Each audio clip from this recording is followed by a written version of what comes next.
Salut à tous. Donc la technique pour se libérer de menottes souples est relativement simple si on réussit à avoir à portée de main une scie à friction. La meilleure pour moi est celle qui va être faite à base de fil en Kevlar, mais d'autres matériaux peuvent bien sûr faire l'affaire, tels que de la petite paracorde que l'on peut trouver très simplement. Pour l'avoir à portée de main, plusieurs solutions peuvent s'offrir à vous. Les deux les plus efficaces selon moi seraient dans l'ourlet du pantalon, comme vous pouvez le voir sur la photo, ou à la ceinture avec un accès avant et arrière, encore une fois en référence l'exemple photo. Bien sûr cela de manière dissimulée, par exemple à la ceinture, vous allez venir défaire quelques points de couture sur la partie intérieure ou extérieure et vous allez venir glisser votre fil, et pareil au niveau de l'ourlet du pantalon. Ces deux façons vont permettre d'accéder à la scie, que vos mains soient entravées vers l'avant ou vers l'arrière. Alors selon moi, le port à la ceinture donne un accès plus compliqué lorsque les mains sont ligotées vers l'avant. Il faudra trouver alors un moyen de faire descendre son pantalon, ce qui n'est pas toujours facile, mais possible. Quant au port sur l'ourlet du pantalon, l'accès sera plus difficile sur des mains ligotées vers l'arrière. Il peut être donc intéressant d'en avoir dans ces deux endroits. On appelle donc les menottes souples tout ce qui n'est pas une menotte dite classique en acier, celles qui sont principalement utilisées par les forces de l'ordre pour entraver un criminel. Leur mécanisme de fermeture se fait à travers un verrou et la composition ne laisse pas d'opportunité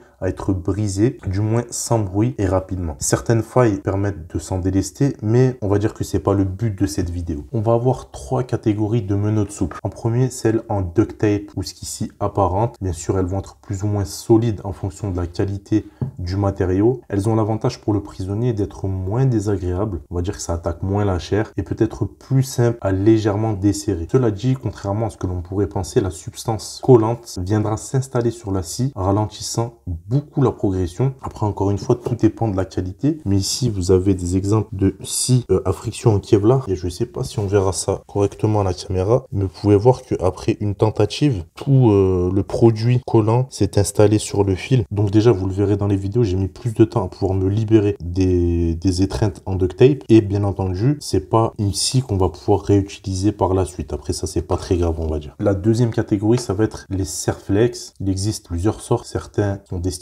directement à menotter les gens, à entraver les gens, comme avec celui-ci. D'autres sont détournés de leur utilisation première. Quoi qu'il en soit, s'ils sont bien faits et correctement installés, c'est-à-dire bien serrés au bon endroit, ça va être la catégorie qui laissera le moins de liberté de mouvement, car impossible à desserrer, ou du moins très difficilement par rapport aux deux autres. Par contre, l'avantage pour le prisonnier est qu'elles sont très sensibles aussi à friction et à l'abrasion de manière générale. Enfin, en 3, on va avoir tout ce qui est cordage. Ici encore, on pourra rencontrer différentes matières, de la drisse classique au cordage renforcé en aramide, en passant par la paracorde 550 classique, et c'est ce qui me semble parmi les trois être l'entrave souple la plus efficace, à condition de respecter les conseils que j'ai donnés dans cette vidéo, que je vous invite à consulter. Si vous suivez cette manière de les réaliser, elles seront alors très désagréables pour le prisonnier et difficiles à couper avec les scies à friction, donc ça va être particulièrement dissuasif. Cela dit, la majeure partie des entraves criminelles sont rarement réfléchies, leur objectif est souvent de dissuader plus que de retenir, et souvent les geôliers vont plus compter sur leur intimidation pour vous immobiliser, pour vous forcer à rester à l'endroit où ils veulent, que sur des entraves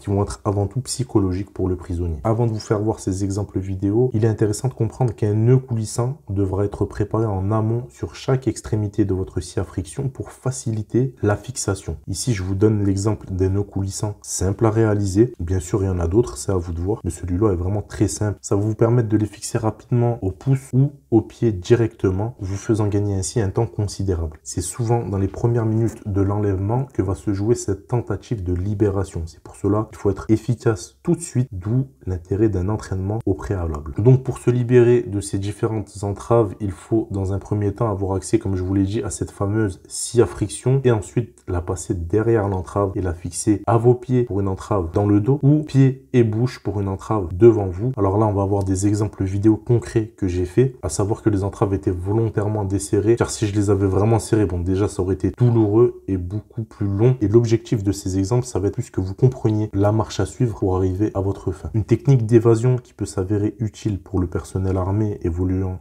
dans des zones à risque, par exemple. Pour les reporters ou journalistes, pareil, qui évoluent dans des zones hostiles. Pour les différentes personnalités ou ambassadeurs, ça peut être intéressant aussi. Et en fonction de votre lieu de vie, ça peut être intéressant également. Il y a des pays où les enlèvements sont monnaie courante. Et même en France, ça peut arriver. Et j'ai une petite histoire sur ce sujet. Donc, j'avais une connaissance, quand j'étais plus jeune, qui s'était fait enlever pour des histoires de stupéfiants. Et il faut savoir que tout s'était passé dans le quartier dans lequel on vivait. Donc, ils l'ont trouvé. Ils l'ont d'abord copieusement tabassé. Puis, ils l'ont entravé pour le jeter dans une voiture où il est resté quelques temps. Ensuite, il l'avait mis dans un box en sous-sol. C'était des parkings souterrains où il a d'ailleurs été exécuté au bout d'une semaine, si je me souviens bien. Soit comme exemple pour faire peur à d'autres personnes ou soit par vengeance. Je me rappelle plus exactement de l'histoire, mais si je vous raconte ça, c'est premièrement que c'est une histoire qui m'avait choqué, car la personne, je la connaissais, que quand on a retrouvé le corps de la personne, on s'était rendu compte qu'on passait quasi tous les jours près du lieu de sa séquestration. Mais également, c'est intéressant parce que il avait été retrouvé habillé. Donc, faut pas croire qu'on se retrouve forcément à poil, dépossédé de tout dans ce type de situation. Il y a eu une histoire similaire qui était très médiatisée, c'était celle d'Ilan Halimi. La différence, c'est que lui, c'était pour une demande de rançon, si je me souviens bien. Mais pareil, il l'avait retrouvé avec les habits qu'il avait le jour de son kidnapping. Après, bien entendu, on va avoir énormément de situations et de scénarios différents. Et souvent, la séquestration se fera dans un endroit verrouillé, mais se libérer de ses entraves permettra déjà de pouvoir se battre plus férocement et permettra d'offrir plus d'options d'évasion et bien sûr de reprendre l'ascendant psychologique afin de tenter de survivre. Bref, ça sera toujours un premier pas vers votre liberté. J'avais lu une histoire aussi où pendant la Seconde Guerre mondiale, un prisonnier avait réussi à enlever ses menottes. Ensuite, son geôlier était rentré dans la pièce où il était et avec toute la hargne, toute la violence, tout l'espoir qu'il avait en lui, il avait réussi à mettre KO son geôlier pour ensuite prendre la fuite. Bref, c'est une simple scie à friction et une simple technique,